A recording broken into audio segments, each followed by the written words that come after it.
The teacups were still warm. The almond cookies I had baked the night before sat untouched on the porcelain plate.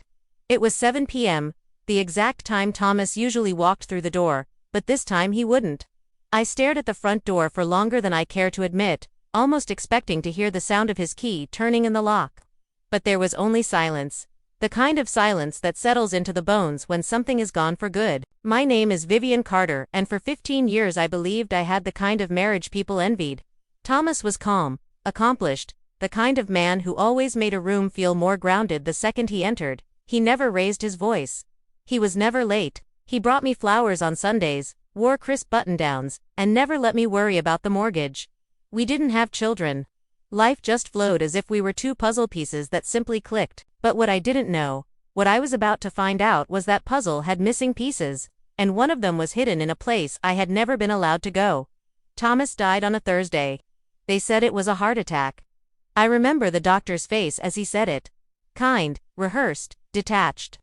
Massive myocardial infarction, he said. He went quickly. I nodded like I understood, like it made any difference, but it didn't. Not when you've just lost the only person you thought truly knew you. The funeral was a blur of black clothing, polite condolences, and unfamiliar faces telling me how wonderful my husband had been. I clung to Claire, my best friend since college, who kept handing me water I didn't drink and food I couldn't swallow. It wasn't until my sister Rachel arrived. Her perfume too sweet, her hug too long. That's something shifted in me. I'm so sorry, sis, she whispered, her voice just a bit too smooth. Thomas was like a brother to me. I wanted to believe her. I really did, but something in the way she looked at me. It wasn't grief. Later that evening, as she poured herself a drink in my kitchen, she said, "Hey, I know it's not the time, but Thomas loaned me money. I was hoping to get that settled now that you're taken care of." I stared at her.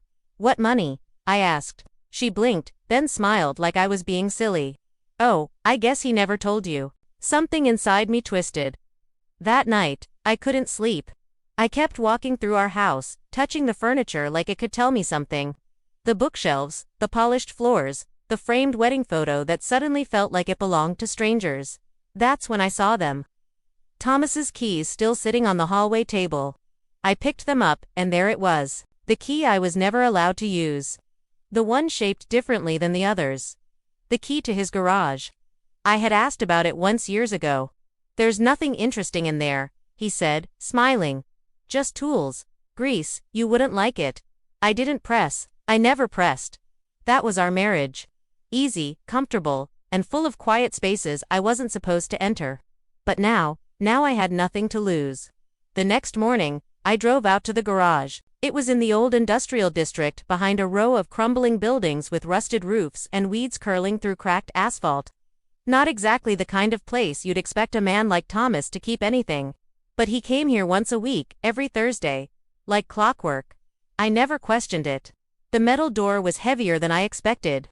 The key turned with a reluctant groan, and for a moment I stood there, afraid of what I might find on the other side. It smelled like dust and oil. I reached for the light switch, and then I froze. It wasn't a garage. It wasn't tools, or boxes, or car parts. It was a shrine to a life I never knew existed. I took a slow step inside. The fluorescent lights flickered to life overhead, casting a pale glow over the strangest room I had ever seen. The walls were covered, completely covered in photographs, news clippings, hand-drawn charts, and travel maps. On one wall, dozens of printed photos were pinned in neat rows, like some sort of obsessive collage, and every single one of them had Thomas in it, but not the Thomas I knew. In these pictures, he wasn't wearing his usual tailored suits or polished demeanor. He looked different, relaxed, worn jeans, casual shirts, messy hair. His face was softer, his posture less guarded. And in almost every photo, he was standing beside a woman, the same woman. She was beautiful, younger than me by at least 10 years, with dark hair and sharp, intelligent eyes. They were close, too close, her hand on his arm, his face turned toward her with a smile I hadn't seen in years. In one photo, they were at the beach, another in a ski lodge, then one at a candle at dinner. There were timestamps handwritten on the back of some of them 7 years ago. 5, 3, 1 from just a few months ago, August 2024. That one stopped me cold because on that day I was at home cooking his favorite meal. waiting for him to return from a client meeting. And now I was looking at a photograph of him sitting beside this woman and a man in his early 30s. The three of them were smiling like a family. There was a name scribbled faintly on the back in Thomas's handwriting. Isabel and Logan. August 2024. My knees buckled. I reached for the metal desk in the center of the room to study myself. That's when I saw the papers. Files stacked high. Bank transfers, corporate records, letters from overseas firms, tax documents that didn't match anything I knew about his business. And in one folder, a medical report. My eyes scanned the header. Crescent Heart Institute. It was dated less than 2 months ago. I found Thomas's full name printed at the top, followed by a diagnosis I could barely pronounce. Ischemic heart disease. Stage 3, risk of cardiac arrest. Hi, he knew. He knew he was dying. He knew. And instead of talking to me, instead of preparing me, instead of even hinting at the truth, he spent his last days building some secret world, with another woman, another life, another child. Because that's what the young man in the photo had to be, their son. My stomach turned. 15 years, 15 years, I stood by him. And now the man I buried wasn't my husband, not really. He was a stranger. A stranger who had looked me in the eye the night before he died, handed me a velvet box with a sapphire necklace inside, kissed my cheek and told me, "You're the only one for me." I staggered back toward the door. I couldn't breathe. My chest felt tight, my mind spinning. What was I supposed to do with this? Who even was I now? A widow, yes, but of whom? That's when I heard it. Footsteps, soft, hesitant, like someone didn't want to be heard. I turned around fast, heart slamming against my ribs, and standing in the open doorway was the young man from the photo. Same dark hair, same sharp jawline, same intense, unreadable eyes. His voice was calm when he spoke, but my pulse pounded in my ears too loudly to really absorb the words. At first, Viveni Carter, he asked. I didn't answer. I thought you might come here. I'm Logan Myers, he said, stepping inside slowly. Thomas Carter was my father. And just like that, the floor disappeared beneath me. I don't remember what I said first. Maybe nothing. Maybe I just stood there, gripping the edge of the desk like it was the only solid thing left in the world. Logan stepped forward, calm but cautious, like he knew this was fragile territory. I stared at him, not just seeing him, but searching. There was no doubt. His eyes, they were Thomas's. Same intense gaze, same silence that said more than words ever could. You're really his son. I finally managed to whisper. Yes, Logan replied without hesitation. And I'm sorry. I never wanted you to find out like this. How long did you know about me? I asked, my voice barely above a breath. My whole life, he said with no trace of apology. He didn't tell me much, only that he was married, that you didn't know about me. He kept us very separate. My mother Isabel respected that. She never wanted to interfere. But after she passed away last year, things changed. Passed away. So now she was gone too. Just like Thomas, I sat down in the dusty chair near the desk. My legs couldn't hold me up anymore. Why are you here? I asked. Why today? Logan reached into his backpack and pulled out a folded document yellowed at the edges. He held it out, and I hesitated before taking it. It's a draft of a will, he said. Unfinished. Unofficial. My father gave it to me 2 weeks before he died. He said the official one would go to you, but this was just in case. I unfolded the paper, and there it was. Thomas's handwriting, steady and familiar, looping across the page like it always had on birthday cards and dinner notes. It wasn't notarized, just scribbled lines dividing assets. Mention of Logan, a reference to a company I'd never heard of, Mercury South Holdings, and one more thing. Access to remaining documents, secured in office vault. Code linked to personal item gifted to VI Froze. Personal item gifted to me. The necklace, the sapphire necklace he gave me just 2 nights before he died. That wasn't just a gift, it was a key. I touched my collarbone instinctively, though the necklace wasn't there. I had left it at home, tucked in its box because it felt too heavy to wear. Now it felt even heavier. What is Mercury South Holdings? I asked, still scanning the document. Logan took a breath. One of his private firms, not public, not on paper. He used it to move money internationally. After my mom died, I started digging. There were transfers I couldn't trace, offshore accounts in my name I never opened. I think he was trying to secure something for you, for me, for all of us. My mouth went dry. Why? Because he knew time was running out, Logan said quietly. And because he didn't trust the people he worked with. I looked up. What people? Logan's face darkened. He never said names, only that if something happened to him, someone would come looking for information, for leverage, for what he left behind. I leaned back in the chair, my thoughts racing. A second safe, a company I'd never heard of, a necklace that might hold a code. And a man I had loved for 15 years, who'd built an entire world outside of me. You're saying there's more? I said that the will, the files, the photos, all of it was just the beginning. Logan nodded. I think he left things behind, not just for us, but to protect us. I stood slowly, my legs still unsteady, and looked around the room one last time. It no longer felt like a shrine. It felt like evidence and a warning. I need to go home, my said voice. I need that necklace. Can I come with you? Logan asked if you'll let me. I paused, then nodded. Because whether I wanted to or not, this was now our story. I didn't go home right away. I couldn't. I needed space to think, to breathe.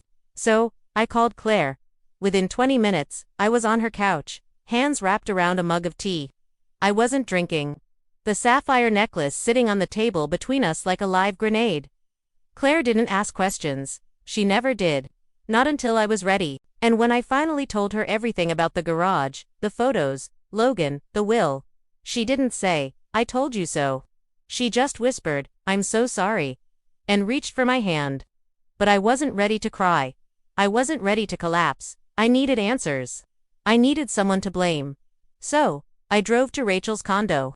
It was a newer building on the north end of town, one of those luxury developments with underground parking, coded gates, and concierge service. Strange for someone who had always complained about money. As the elevator climbed, I could feel my anger rising with it. She opened the door barefoot, wearing silk pajamas and a glass of wine in one hand. Her makeup was perfect. Her hair styled like she was expecting company. Well, if it isn't my grieving sister, she said with a smug smile. Come to inspect the widow's inheritance. Cut the crap, Rachel, I snapped. We need to talk. I pushed past her into the living room, where a framed photograph caught my eye. It was her and Thomas, laughing, toasting champagne. The date stamped in the corner made my stomach flip. 5 years ago. What the hell is this? I demanded, pointing at the frame. Rachel sauntered over, taking a long sip of her wine. Oh, that a company holiday party. You were too tired to come, remember? Thomas insisted I join him. She said it like it was nothing. Like sharing champagne with my husband while I stayed home folding laundry was completely normal. We always got along so well, she added casually. I turned to face her fully. How well exactly? Her smirk faltered. I know about Isabel, I said. I know about Logan, about the garage, the fake company, the will. I know everything. So, if there's more, tell me now.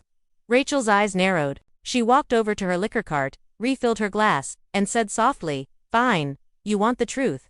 She set the glass down and placed a hand on her stomach. I'm pregnant, she said, and it's Thomas's. I didn't move. I didn't speak. My brain just shut down. 10 weeks, she continued. I found out a week before he died. He knew. He said he'd take care of everything. He even told me he would leave Isabel soon. I froze. You were still seeing him after Isabel died. Rachel gave a small shrug. She was never supposed to be permanent. I was always the one who stayed. I felt like I was floating outside my body. The walls, the furniture, the sound of the refrigerator humming. All of it faded into background noise. You slept with my husband, I whispered. Rachel shrugged. Don't act so surprised. You had your perfect little life, your perfect house, your perfect dinners at 7 o'clock. Meanwhile, I was struggling to pay rent, working dead-end jobs, listening to Mom compare us like I was some failed version of you. Then Thomas started showing up, offering help, listening. She looked up at me, eyes suddenly sharp. You were his routine. I was his escape.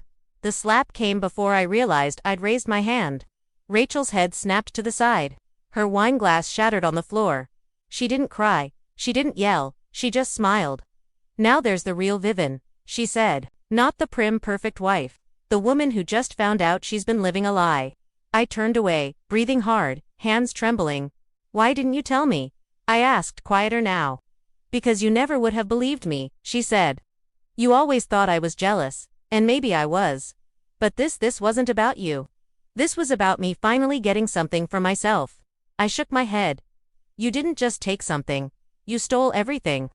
She walked closer, her expression suddenly unreadable. Say what you want, but that baby growing inside me. He or she is your family, whether you like it or not. My throat tightened. I wanted to scream, to break things, to rewind time. But instead, I said, I'll honor what Thomas left. In his will. Not for you, for the baby, because they didn't ask for this mess. Rachel blinked, her voice softened for the first time. You mean that? I don't know what I mean, I whispered. But I know this, I need to leave. I walked toward the door, ignoring the glass crunching under my shoes. My fingers trembled as I grabbed the handle, ignoring Thomas did. I didn't answer because I wasn't sure anymore. I didn't go home that night. I couldn't bear to step into that house with its carefully arranged dinnerware and untouched bed. Instead, I returned to Claire's, clutching the sapphire necklace in my fist like it might burn a hole through my skin. She didn't ask where I'd been. She just opened the door, looked at my face, and said, You need sleep. But I couldn't sleep. Not when every room in my mind was crashing inward. The next morning, Logan picked me up in his car. Claire came too. She insisted. You're not going into your husband's secret vault without backup, she said, tossing her coat over her shoulder. Thomas's office was in a high-rise downtown. He'd always called it just a satellite space when I asked. Somewhere to take private meetings, he'd said. I never once set foot inside. But Logan had a keycard. I'm listed as a Conner, he said, scanning us through security. The receptionist barely glanced up. Thomas had built a life so compartmentalized it never needed explaining. The elevator ride felt like years. At the 14th floor, Logan led us to a glass-walled office with cold modern furniture and no trace of warmth. Not a single photo of me, no framed memories, just sleek surfaces, gray walls, and a subtle scent of cologne I hadn't smelled before. There, Logan pointed to a large abstract painting mounted behind the desk. The safe's behind that. I reached into my bag and pulled out the necklace. My fingers found the small clasp. I twisted it counterclockwise. Click. A hidden compartment popped open on the back of the sapphire pendant. Inside, a thin metal plate, no larger than a SIM card. Numbers were engraved along the edge. Logan took it carefully and slid it into the keypad on the safe. A low beep, then a software. The door opened. Inside were stacks of documents, a sleek black flash drive, a small wooden box, and a single silver key attached to a tag that read, Bank Safe Deposit Federal Trust. Logan pulled out the documents. Contracts, transfers, financial statements. Some of these names, they're international banks. He wasn't just hiding money, he was moving it offshore. Fast. I picked up the flash drive, but didn't plug it in. Not yet. Then I opened the small wooden box. It was a ring, a simple gold band with a small diamond. My breath caught in my throat. It wasn't mine. Inside the band, an inscription. N, always. Not V, not me. N, for Isabel. Jesus, Claire whispered beside me. Logan looked away, jaw tight. He bought her a ring, I said, my voice barely audible. He was going to propose. Or maybe he already had. I couldn't move, couldn't speak, couldn't cry. Because there, in the cold silence of my dead husband's office, I realized the truth I hadn't dared name. He loved her. He might have loved me too, in his own way. But her, she got the part of him that was real. The part that smiled in photographs, that vacationed, that laughed. And the rest was a performance. A polished husband with dinner at 7 o'clock, roses on Sundays, and a safe full of secrets. Then Logan handed me a letter folded neatly. My name on the front. I unfolded it with shaking hands. Vivian, if you're reading this, it means I'm gone. I'm sorry. I never had the courage to tell you the truth, to say out loud what I should have said years ago. I was selfish. I built 2 lives because I couldn't give up either, and in the end, it cost me everything. I loved you. I know that sounds empty now. Maybe it always was, but I did in the only way I knew how. I wanted you to have peace, to be safe. That's why I left you the papers, the access, the truth. Use them how you see fit. Burn them, bury them, or expose it all. It's your choice now. Forgive me if you can. If not, I understand. Thomas, I stared at the page until the words blurred. Then I passed it to Claire. She read it silently, then handed it to Logan. He didn't say anything. None of you asked did because what was there to say? The man we'd all thought we knew had shattered like glass, and all we could do now was decide what to do with the shards. We left the office in silence. The kind of silence that doesn't come from peace, but from the absence of anything left to say. Claire drove, Logan sat beside me, and I stared out the window, watching Charleston blur into a palette of autumn gray. My dead husband had lived a life I never touched. Now we were holding the pieces of it in our hands, and we didn't know who else was watching. That night, as I tried to sleep on Claire's pull-out couch, my phone rang. Unknown number. Vivian Carter. A man's voice said, "Yes," I answered already on edge. "This is Gordon Blake. I was a business associate of your husband's." My stomach dropped. "I believe you have something that belongs to me." "I don't know what you're talking about." "Yes, you do," he said. "Calm, still water. The documents from the safe. Some of them concern international transfers accounts I helped set up. I suggest we meet." "I'm not meeting anyone." "You will," he said, "because the other people Thomas worked with, they're not as polite as I am. They don't ask." He hung up. I stared at the ceiling for a long time, heart racing. In the morning, I told Logan. His jaw clenched as he paced the room. "He contacted me too," he said. "But there's more. Last night, someone else called." He handed me a slip of paper.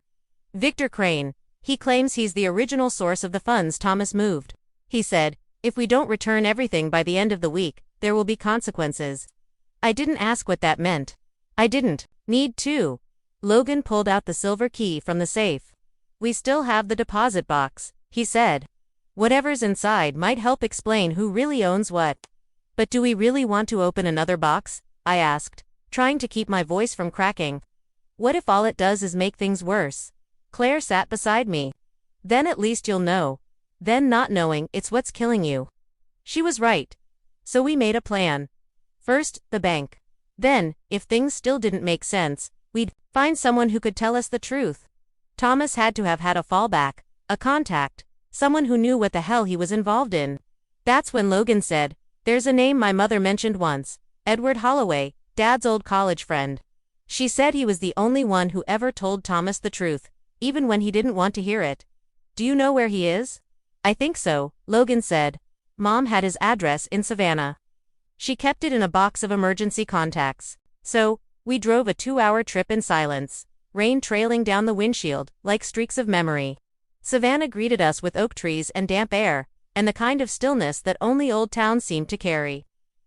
Edward lived in a tall brick house covered in ivy, like something pulled from a forgotten novel. He opened the door slowly. "You're Vivian," he said without hesitation. "And you must be Logan. You knew we'd come?" I asked. He nodded. "Thomas said, if it all comes apart, they'll find you." He stepped back. "Come in." Inside, his house smelled like paper and pipe smoke. Bookshelves lined the walls. A piano sat in the corner, untouched, but polished. He motioned for us to sit, then disappeared into another room and returned with a sealed envelope. He left this with me. "Edward said it was only to be opened if both of you showed up together." I looked at Logan. He nodded. I opened the envelope.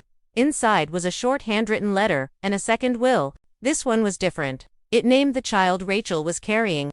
It assigned 25% of Thomas's private savings, offshore unspecified, to the child once they turned 21. I felt the blood drain from my face. He planned for everything, even this. And with that, I realized we were standing at the center of a storm Thomas had built brick by brick. And now it was on us to survive it. I stared at the will again. At the name, unborn child of Rachel Carter. 25% to be held in trust until age 21. It wasn't the money that stunned me, it was the precision. Thomas had planned this, all of it. Even after death, he was still 3 steps ahead. Why would he name the baby, but not Rachel? I asked Edward. Because he trusted the child, Edward said gently. Not the mother. Logan shifted in his seat. This changes everything. It means Rachel can't touch that money. Not legally. I looked down at the second will again. And if she tries? Edward nodded toward the flash drive. Then you use that. From what Thomas told me, it contains detailed records of every transfer, every partner, every crime they committed to build this thing. If they push you, you push back. Claire exhaled beside me. You have leverage. For the first time since Thomas died, I didn't feel small. I didn't feel like the woman who'd been lied to, cheated on, and left with broken pieces. I felt like the only one left holding the blueprint, and that was power. Logan leaned forward. Vivian, I think it's time we stop reacting. We need to make a move before Gordon or Crane does. I nodded slowly. We go to the bank. We drove back into Charleston before noon. The Federal Trust Building sat nestled between a law office and a historic, discreet and unassuming, the kind of place you'd walk by 100 times without noticing until it mattered. Claire stayed in the car. Just text if it gets weird, she said. And if they don't let you in, cry. Nobody says no to a woman crying at a bank. Logan smiled at that. I didn't. Inside, the vault manager looked at the silver key, checked my ID and raised an eyebrow. It's been years since anyone accessed this box, he said. It was registered under a corporate shield, Mercury South Holdings. He led us into the basement, past layers of security doors and concrete. The air grew colder. The silence thicker, and then we were alone with the safe deposit box. He handed me gloves. Standard procedure, he said. We'll give you privacy. The door closed behind us. My fingers hovered over the lock. Ready? Logan asked. No, but I did it anyway. The key turned smoothly. The box slid out. Inside wasn't cash. No passports. No burner phones. No stacks of untraceable bills. Just one manila folder and a photograph. The photo was of Thomas, Logan, and Gordon Blake standing in front of a black SUV, arms crossed, laughing, and behind them, Victor Crane. I stared at the photo for a long time. They weren't just business associates, I said. They were a team. Logan opened the folder. Dozens of signed agreements, shell company registrations, payoffs, and one document marked Crane Blackmail Insurance in bold red ink. It wasn't just leverage, it was a loaded gun. Thomas kept proof, I whispered, of everything. And in that moment, I understood. He hadn't just left me a mess, he'd left me a weapon. Now it was my choice, who to aim it at. We didn't go home. We went to the lawyer. His name was Marcus Doyle, and he'd represented my father's estate years ago. Straightforward, discreet, and allergic to drama. I told him everything, almost. Not about the affair, not about Rachel, just the parts that mattered legally. The documents, the threats, the offshore accounts. He didn't blink. Do you want to press charges? He asked. No, I said. I want insurance. He nodded. Then we'll copy everything digitally, physically. Store backups in 3 locations. One here, one with you, and one with someone not connected to you.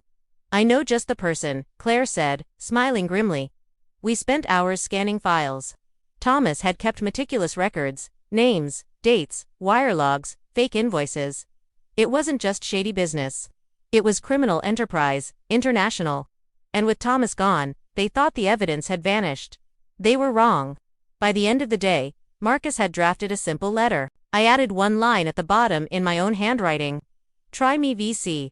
We sent it to Gordon Blake's office via courier. He called within 15 minutes. You think you're clever? He hissed into the phone. You're in over your head. No, I replied calmly. You are, because the next call I make is to the IRS, and after that Interpol. There was a pause. Then laughter. All right, he said. What do you want? Nothing, I said. I just want you to stop. No calls, no threats, no late-night warnings. You touch me or anyone I know, and the folder goes public. Every file, every signature. You don't want that kind of trouble. I already have that kind of trouble, I said. The difference is, I'm not afraid of it anymore. He hung up. 2 hours later, Victor Crane called. His tone was different, smooth, polished, like a man used to charming his way through locked doors. Vivian, he said, like we were old friends. I've heard about your discoveries. I think we're starting off on the wrong foot. There is no foot, I said. Just your signature on a dozen illegal transfers. He laughed softly. All hypothetical, of course. I let the silence stretch. Then I said, I know you think you can handle this, but here's the thing, Mr. Crane. I have no reputation to lose, no company to protect. I have nothing left of the life I knew, and that makes me very, very dangerous. That shut him up. I ended the call. Logan and I sat on Claire's porch that night, the flash drive in his pocket, a copy of the folder buried in the planter box behind us. Paranoid maybe. But when you've been lied to by the person you trusted most, paranoia starts to feel like survival. I didn't know he was capable of all this, Logan said quietly. My mom, she always said he was complicated, but I thought she meant sad, not corrupt. He was both, I said, and maybe more. I stared up at the stars, cold and steady above us. We're not done yet, I said. There's one more thing we haven't opened. Logan frowned. What? The flash drive. The flash drive was small, black, unmarked, like it had nothing to say, unless you asked the right way. We didn't open it that night or the next morning. It took me 2 days, 2 days of preparing myself for whatever truth was still waiting, 2 days of rehearsing my reactions as if practicing would make betrayal feel any less sharp. Logan sat beside me on the couch. Claire brought tea again. No one said a word as I plugged it in. A single folder appeared. For Vivian, inside one video file, dated just 10 days before Thomas's death. My fingers hovered, then clicked. The screen went black, then flickered to life. Thomas, not the one I'd seen in wedding photos, or seated across from me at dinner. This Thomas looked hollow, eyes tired, shirt wrinkled like he hadn't slept in weeks. He leaned forward. Vivian, he said, if you're watching this, it means I didn't make it or maybe I ran out of time. He sighed and rubbed his face. There's no easy way to say this, so I'll just say it. You were never the one I needed to hide things from. You were the one I wanted to protect, but I waited too long. And now everything's closing in. He paused. There's someone you need to be careful with. Someone you trust more than you should. My heart slowed. He looked straight into the camera. It's Rachel. The room went still. She wasn't just someone I slipped up with. It wasn't that simple. She planned this from the beginning. The pregnancy wasn't an accident. The night I told her I couldn't keep doing this, she changed, said if I left her, she'd go public with the money, with the shell accounts, with everything I buried to keep you safe. He leaned closer. I think she killed Isabel. My mouth went dry. I can't prove it, Thomas said. But the timing was too perfect. Isabel had just packed her bags, told me she booked a one-way flight to Lisbon. Then the car crash, single vehicle, no witnesses. The brakes failed, they said, but she had the car serviced the day before. He looked into the camera, his voice trembling. Rachel knew she was pregnant. Isabel didn't. That's what changed everything. An accident, they said. No foul play. But Rachel knew she was pregnant, and Isabel didn't. Claire covered her mouth. Logan's fists clenched. I tried to make it right, Thomas said. I moved the money, created backups, made sure that if something happened to me, you would have the power. I'm sorry it took this much damage for me to finally do the right thing. He looked away, then back again. I was weak, but you're not. And if you want to walk away from all of this, do it. Take what's yours and leave them in the dust. But if you don't, if you decide to fight back, don't do it alone. The screen froze, then cut to black. I sat there unmoving for what felt like hours. He knew what Rachel was capable of. He knew what was coming. And still, he tried to control the narrative. Even in death, maybe out of guilt, maybe out of fear, but now he'd handed me the truth. And it was time to decide what to do with it. Rachel didn't know I'd seen the video. Not when I invited her to brunch. Not when I hugged her at the door, said how much I missed her. How we should talk like real sisters again. She smiled like a woman who thought she'd won. She wore a pale blue dress that hugged her belly just right. He kicks when I drink orange juice, she said with a laugh, rubbing her hand over the bump. I smiled too, but my eyes didn't. We sat on the porch of Claire's house. Logan stayed inside. Claire poured sweet tea and left us alone. I'm glad you reached out, Rachel said, folding her hands neatly on her lap. I was worried you were angry. Why would I be angry? I asked softly. Because my husband was sleeping with my sister, or because he left you part of the inheritance? Rachel blinked. That was the first crack. She shifted in her seat. Vivian. This is hard for both of us.